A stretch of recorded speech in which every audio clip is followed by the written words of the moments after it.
Good morning all of you. मैं महेश कुमार प्रजापति, प्रवक्ता रसायन विज्ञान, स्वामी विवेकानंद इंटर कॉलेज जालौन।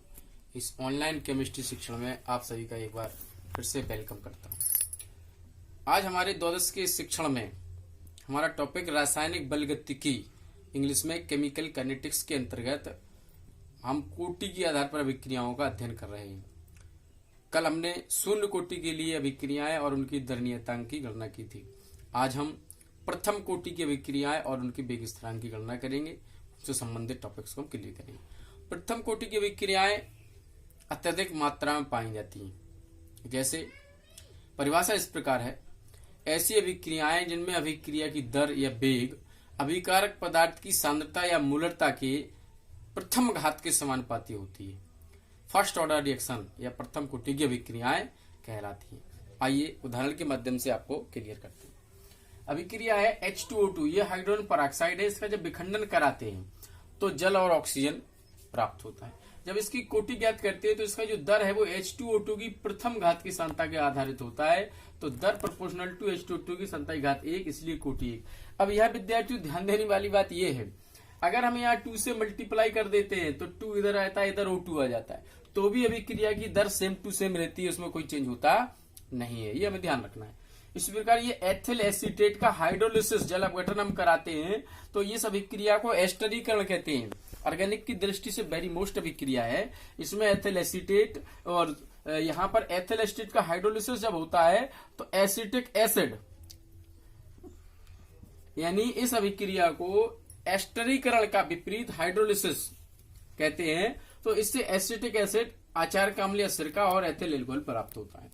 अब इसकी जब हम दर की गणना करते हैं तो ये जो दर है, जो एथिल एसीटेट है CH3COO2H5, इसकी सांद्रता की प्रथम घात के समानुपाती वो जल की सांद्रता पर कोटि इंडिपेंडेंट होती है, यानी स्वतंत्र होती है, नश्रित नहीं होती है।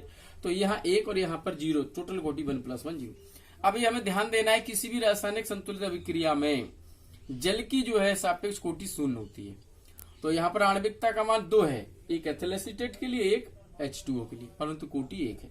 सेम टू सेम इसी प्रकार ये आप देख रहे हैं, ये सुक्रोज, गन्ने की शक्कर का जब हाइड्रोलिसिस कराते हैं तो ग्लूकोज फ्रक्टोज प्राप्त होता है। इसकी भी दर ज्ञात करते हैं तो वो ये जो सुक्रोज है कार्बोहाइड्रेट, इसकी प्रथम घात के समानुपाती होती है। तो ये होगा। ध्यान देने वाली बात ये है, यदि यहाँ पर कैटालिस्ट आ जाए या यहाँ पर कैटालिस्ट आ जाए तो फिर ये अभिक्रियाएं द्वितीय ऑर्डर में चली जाती हैं, प्रथम कोटि से हट करके इनका मान द्वितीय कोटि, क्योंकि जो उत्प्रेरक आता है उसकी सांद्रता यहाँ H2O से ऐड हो जाती है, ये H3O+ फॉर्म में कन्वर्ट हो जाता है, तो इसकी भी कोटि आश्रित हो जाती है। तो ये कंफ्यूजन नहीं रखना है, ध्यान रखना है। इसी प्रकार से सभी प्रकार की जो रेडियो एक्टिव अभिक्रियाएं होती हैं, सभी रेडियो एक्टिव विखंडन इसी श्रेणी के अंतर्गत आते हैं। रेडियो एक्टिव अभिक्रियाएं ये प्रथम कोटि की अभिक्रियाएं होती, इसलिए रेडियो एक्टिव विघटन स्थिरांक और प्रथम कोटि के लिए वेग स्थिरांक एक ही होता है, दोनों का मान सेम होता है और अर्धायु भी इसी से रिलेटेड होती है। तो कैसे प्रथम कोटि की अभिक्रियाओं के लिए हम वेग स्थिरांक की गणना करते हैं, आइए अपने टॉपिक को आगे बढ़ाते हुए प्रथम कोटि की अभिक्रिया के लिए हम वेग स्थिरांक देखते हैं। अच्छा टॉपिक है, बोर्ड परीक्षा में ये 3 नंबर का स्थान रखता है, लॉन्ग क्वेश्चन आएगा। तो आप देखिए, के लिए दर नियतांक या वेग स्थिरांक एक बार पुनः बताना चाहेंगे। प्रथम कोटि की अभिक्रिया का दर नियतांक और विघटन स्थिरांक रेडियो एक्टिव के लिए एक ही होता है, क्योंकि रेडियो एक्टिव अभिक्रिया प्रथम कोटि की। हमने कोई एक अभिक्रिया A ली और यहाँ A2 उत्पाद, इनिशियल मात्रा स्मॉल है, यहाँ प्रारंभ में 0। अभिकारक तो टोटल है लेकिन उत्पाद अभी 0 है। आफ्टर टी टाइम, T समय बाद यहाँ X आता है तो यहां से A-X शेष रह जाता है। अब हमने बताया था किसी भी अभिक्रिया की दर या वेग जो होती है वो अभिकारक पदार्थ की शेष मात्रा यानी A-X का समानुपाती है। प्रथम कोटि की अभिक्रिया है इसलिए घात 1 हो गया। तो ये dx dt = Ka-X, के यहाँ पर दर नियतांक या वेग स्थिरांक है। अब इस अवकल समीकरण को हमें हल कर लेना है। तो कैसे हल करते हैं आइए जरा देखते हैं। थोड़ा मैथमेटिकल कंसेप्ट है। पक्षांतर करते ए माइनस एक्स को इधर लाते हैं तो 1/a माइनस एक्स, और dx जो कहते हो dt को इधर लाते हैं k dt, इंटीग्रेटेड हम करते हैं तो ये माना कि प्रतिस्थापन समाकलन द्वारा है। प्रतिस्थापन माने किसी पद के स्थान पर दूसरे पद को लिख देना, a माइनस एक्स बराबर थीटा। अब इसका थीटा के सापेक्ष अवकलन करते हैं, d d theta for a, d d theta for x, d d theta for theta. तो ये अचर पद 0 है, ये जो कहते हैं क्योंकि ये वेरिएबल चर पद है, और ये 1। तो यहां से हमने dx की जो वैल्यू निकाली थीटा के पद में वो माइनस डी थीटा यहां पर हम रखते हैं। तो हमारा इंटीग्रेटेड बाई 1/थीटा, ए माइनस एक्स का क्या माना थीटा, dx यहाँ पर क्या है minus d theta, minus d theta, के इंटीग्रेटेड बाई डी टी, यहाँ कुछ नहीं है तो 1। तो ये माइनस बाहर आ जाता है, 1/थीटा का समाकलन होता है लॉग थीटा बराबर के यहाँ टी प्लस सी, एक का टी के सापेक्ष टी आ जाता है। अब हम मान रखते हैं जो कि तो माइनस लॉग ए माइनस एक्स बराबर के टी प्लस सी, ये हमारा समीकरण फर्स्ट। अब हमें ये सी यहाँ पर आ गया समाकलन स्थिरांक, तो इसकी वैल्यू निकालते हैं। तो हम जाते हैं प्रारंभ में, इनिशियल स्टेट में, प्रारंभ में सी के लिए प्रारंभ में दिखते क्या स्थिति है, x इक्वल टू 0 और t इक्वल टू 0 रखते हैं यहाँ पर, y first minus log a minus 0 k into 0 plus c equal to minus log a रखते हैं वैल्यू, पुनः बाई फर्स्ट माइनस सी का मान रखने, बाई फर्स्ट सी का मान रखते हैं, सी का मान लिखने पर माइनस लॉग ए माइनस एक्स के टी और माइनस लॉग ए, ये सी की वैल्यू है। पक्षांतर करते हैं, इस लॉग ए को इधर लाते हैं तो माइनस है, ये प्लस हो जाता है, लॉग ए माइनस एक्स बराबर के टी। अब लॉग ए माइनस लॉग बी को हम के इक्वल टू निकालते हैं, तो लॉग ए अपॉन ए माइनस एक्स, लॉग ए माइनस लॉग बी बराबर लॉग ए अपॉन बी, और टी यहां से हटता है तो 1/t।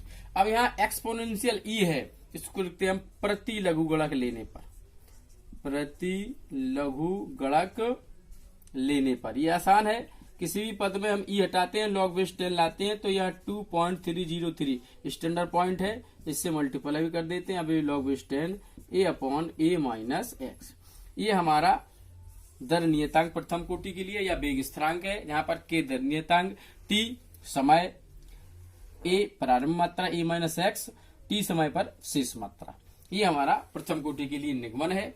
इसको हम 2 से 3 अंक में ये बोर्ड परीक्षा में पूछा जाता है, वेरी मोस्ट है। अब इसी से रिलेटेड एक छोटा सा टॉपिक है अर्ध आयु। यदि प्रथम कोटि की अभिक्रिया में प्रारंभिक मात्रा से आधी मात्रा उत्पाद में परिवर्तित हो जाए, या फिर ऐसी सेंटेंस पता चलता है अर्ध आयु माने आधी आयु, तो उस समय को हम अर्ध आयु या अर्ध आयु काल कहते हैं, जो टाइम लगता है। तो कैसे उसकी गणना करते हैं, पेपर में बहुत पूछा जाता है। प्रथम कोटि की अभिक्रिया के लिए सिद्ध कीजिए अर्ध आयु मात्रा पर आश्रित नहीं होती है, निर्भर नहीं करती है। तो अर्ध आयु जो होता है वैसे टी है, तो अर्ध माना t/2, टी हाफ से इसको प्रदर्शित करते हैं। तो आइए चलिए इसके बारे में भी थोड़ा देख लेते हैं। हमारा जो दर नियतांक के बराबर 2.303 अपॉन टी लॉग ए अपॉन ए माइनस एक्स, यहाँ पर एक्स जो है वो कंफर्म नहीं है कितना है, ए के अकॉर्डिंग वो कंफर्म नहीं है। अब यहाँ फिक्स कर दिया अर्धायु में कि x इक्वल टू ए पूरी मात्रा है तो आधी मात्रा a/2, और t इक्वल टू टाइम है अर्धायु के लिए t/2। तो अब यहाँ रखते हैं k equal to 2.303 upon t के इक्वल टू t हाफ, और log a upon a minus x गए a/2।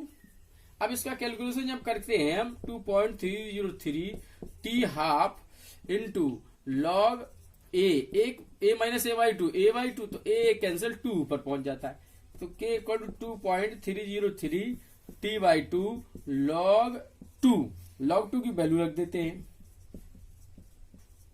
0.3010 upon t/2। तो आप देखते हैं t इधर पक्षांतर कर देते हैं अर्धायु, ये मल्टीप्लाई करते हैं 0.6932 अपॉन k। तो आप देख पा रहे हैं यहाँ पर आप मात्रा नहीं आई, इस पद में ए नहीं आया। इससे स्पष्ट होता है कि प्रथम कोटि अभिक्रिया के लिए अर्धायु वेग स्थिरांक पर व्युत्क्रमानुपाती है, 1/n में है ना, परंतु मात्रा ए से स्वतंत्र है। तो ये प्रूव करता है कि प्रथम कोटि की अभिक्रिया में पदार्थ की जो अर्धायु है वो अभिकारक की सांद्रता या मात्रा से स्वतंत्र या आश्रित नहीं है, परंतु दर नियतांक या वेग स्थिरांक के व्युत्क्रमानुपाती होती है। तो ये हमारे प्रथम कोटि की अभिक्रियाएं, उनका दर नियतांक और अर्धायु। अब द्वितीय तृतीय कोटि अभिक्रियाओं का केवल परिचय है, तो आपको हम बता रहे हैं ऐसी अभिक्रियाएं जिनमें अभिक्रिया की दर अभिकारक पदार्थ की द्वितीय घात के अनुक्रमानुपाती होती है, तो द्वितीय कोटि की अभिक्रिया है। और इसी प्रकार तृतीय घात के अनुपाती होती है तो तृतीय कोटि की अभिक्रियाएं कहलाती है। उनका दर नियतांक हमारे पाठ्यक्रम से आउट है, बाहर है, लेकिन हम चाहें तो इसी प्रकार से उनका निगमन भी कर सकते हैं। ठीक है, तो आज के लिए हमारा ये टॉपिक्स क्लियर करें आप लोग। अब आगे हम नए टॉपिक पर कल चर्चा करेंगे। Thank you.